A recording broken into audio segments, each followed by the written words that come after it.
And obviously, today working with really early stage startups, I'm a huge fan that you really just need. Historically, it's been you need like a good tech guy and a good business person. Yeah. But realistically, what you need is a really good salesperson, someone that can go out and sell the dream and the technology, and someone that can build the dream and the technology. And that's what I look for in early stage tech companies. Hi everyone, welcome to Lessons with Leaders Tech Edition. I'm joined by, I guess, a good friend and acquaintance, Cai Gwinnutt. Known Cai for several years now. He's highly involved in the technology sector within Wales and further afield. I'd like to bring him on just to give him a few questions and a bit of an overview of what he does for the community, to help other local startups, entrepreneurs, and everything amazing about Wales, what we like to get on with, really. So thanks for coming on. I'm sure everyone's excited to listen and hear our views. Over to you. Can you just give me a bit of a quick introduction and tell everyone who you are, your background, and what we're going to discuss today? Brilliant. Thank you, Nathan. That's very kind. My name is Cai Gwinnutt, and as you mentioned, I've been in and around the tech scene and more sort of startups here in Cardiff and sort of South Wales since about 2006.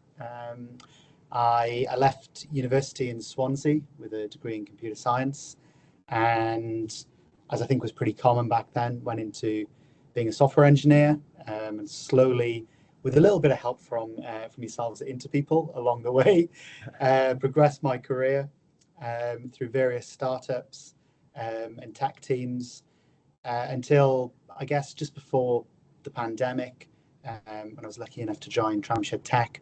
We started building out the sort of innovation programs, the Startup Academy over there. Left Tramshed at the start of this year. In my life today, I have my own consultancy called Wood Street Research. We work with startups as they're sort of going through their go-to-market, partnering with them.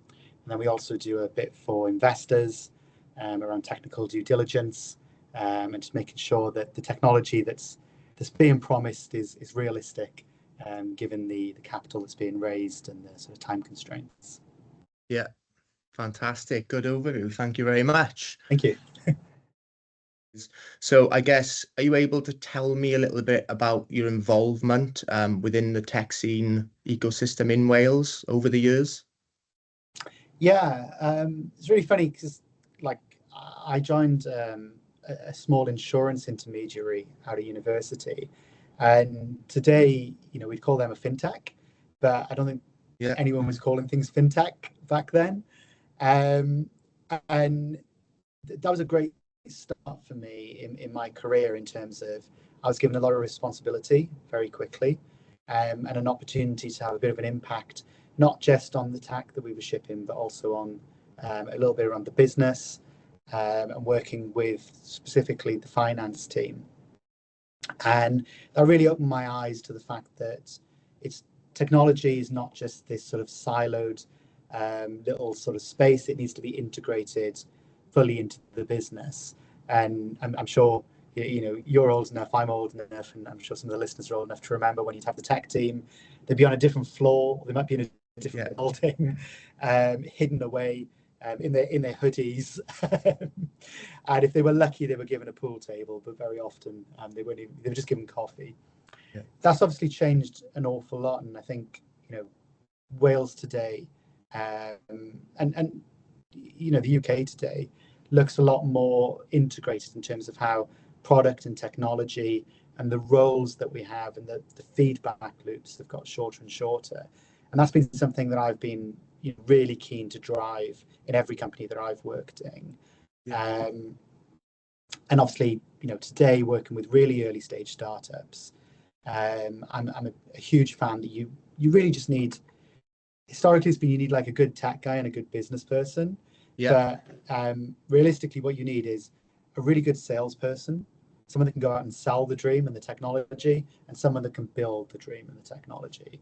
And that's what I look for in early stage tech companies.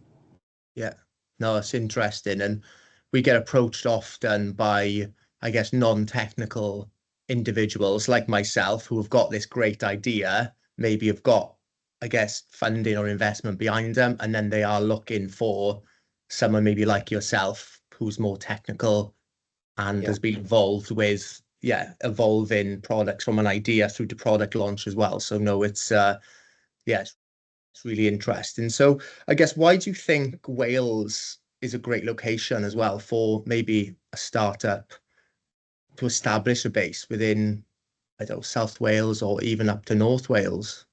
Yeah, it's a great question. And I think we've done a bit of a disservice to ourselves historically in that we've spoken about like the cost of office space or the cost of talent. And we've talked that down. And realistically, I was given the opportunity in 2015, I think it was. We closed the Cardiff office, of which I was part of that. Yeah. And with that company, my role was moved to London. And I just didn't want to move to London.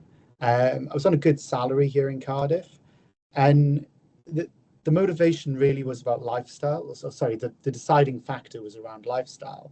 And I think what's great about living, certainly here in Cardiff, is we have this little tiny city that has absolutely everything that you could want. But you can walk across it really quickly. You can go 20 minutes north and you're up in the mountains. You can go 20 minutes sort of west and you're on the coast, like on the beach. The weather is okay-ish for the UK. Ish. And ish. It's certainly no different to London, right? And with tools like Teams, like you and I today, Nathan, we were discussing whether or not we do this in person. We're probably about a 10-minute sort of drive from one another. But with Teams, you can connect with that workforce wherever they are. And I think it just provides a really good balance of life that's a little bit harder to get in some of the bigger cities, and maybe replicates Manchester to a degree. I think that's my kind of like reference in terms of next step up, Yeah.